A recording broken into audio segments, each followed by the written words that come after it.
नमस्कार दोस्तों खेसारी लाल यादव जी का अभी अभी ये वीडियो आया हुआ है।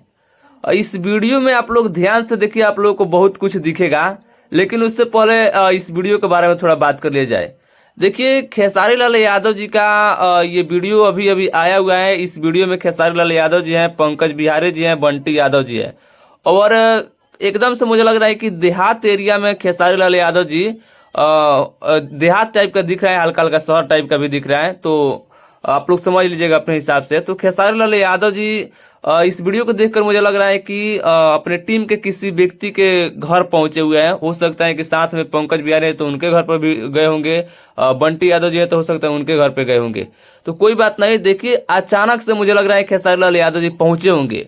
और अचानक से पहुंचे हैं, फिर भी देखिए लोगों को पता चला है तो कितना भीड़ जमा दिया है खेसारी लाल यादव जी को एक झलक पाने के लिए। तो ये होता है एक सुपरस्टार के लिए उनके फैन उनका पावर कि बिना बताए भी पहुंच जाए तो उनका फैंस का भरमार लग जाए। तो ये होता है एक सुपरस्टार का, एक कलाकार का पावर कि बिना बताए कहीं पर पहुंच जाए, फिर भी उनका फैंस उनको देखने के लिए, एक झलक पाने के लिए भीड़ जमा दे। तो देखिए कैसे खेसारी लाल यादव जी अपने फैंस को हाई बोल रहे हैं, छत पर चढ़े हुए हैं और कोल्ड ड्रिंक पी रहे थे। तो अच्छा लगा वीडियो देख करके। बाकी आप लोगों को कैसा लगा कमेंट करके बताइएगा। मिलते हैं नेक्स्ट वीडियो में।